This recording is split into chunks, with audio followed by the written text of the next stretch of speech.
معرفی و تقسیم بندی بلایا. بر اساس طبقه بندی پایگاه داده امداد، بلایا به 7 دسته تقسیم می شوند. ژئوفیزیکی، هواشناسی، هیدرولوژیکی، اقلیمی، بیولوژیکی، فرازمینی و دسته آخر بلایای پیچیده و تکنولوژیکی.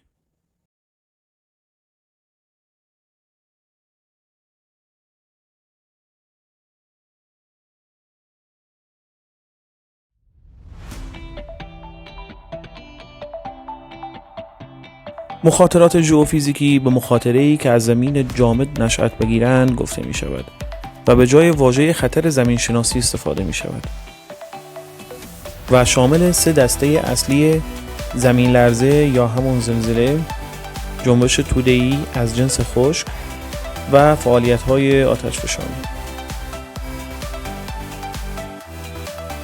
زمین لرزه یا زلزله به 2 دسته فرعی حرکت زمینی یا لرزش زمین و سونامی تقسیم می شود. دومین دسته اصلی مخاطرات ژئوفیزیکی جنبش توده‌ای از جنس خشک می باشد که شامل 4 دسته فرعی سقوط سنگ، رانش زمین، نشست زمین و سقوط بهمن از جنس خشک است که رانش زمین به 3 دسته زیر فرعی لاحار، لجن‌ها و جریان‌های زباله تقسیم می شود. از طرفی نشست زمین هم به 2 دسته زیر فرعی فروچاله با حرکت سریع و فرونشست با حرکت کند تقسیم می شود. و آخرین دسته اصلی مخاطرات ژئوفیزیکی فعالیت‌های آتشفشانی بوده که شامل 4 دسته فرعی سقوط خاکستر، جریان پیروکلاستیک، لاحار و جریان‌های گدازه‌ای می باشد.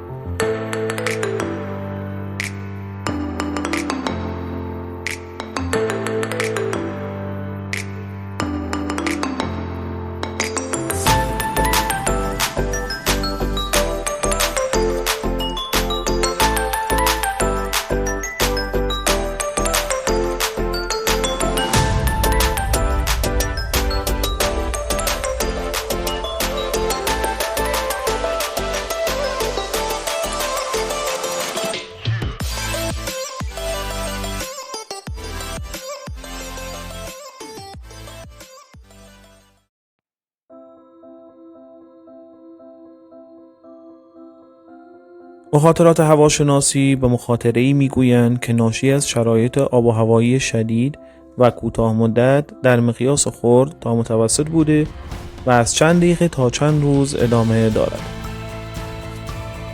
و شامل 3 دسته اصلی مه، دمای شدید کوتاه مدت و طوفان می باشد. اولین دسته اصلی مخاطرات هواشناسی مه بوده و دومین دسته دمای شدید کوتاه مدت است که شامل 3 دسته فرعی موج گرما، موج سرما و شرایط زمستانی می باشد که شرایط زمستانی به نوبه خود به 3 دسته برف، یخ و یخزدگی تقسیم می شود.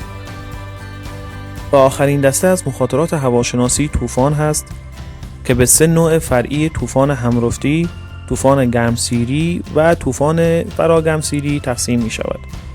طوفان‌های همرفتی به چندین دسته زیر فرعی تقسیم می شوند، از جمله باد، باران، رعد و برق، درکو، کولاک، طوفان شن یا طوفان گرد و غبار، طوفان استوایی، تندباد و در آخر گردباد.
مخاطرات هیدرولوژیکی به مخاطره‌ای میگویند که در اثر وقوع، حرکت و توزیع آب شیرین و آب شور در سطح و زیر سطح زمین به وجود می آید و شامل 3 دسته اصلی هستند: سیل، جنبش توده‌ای از جنس مرطوب و عمل موج.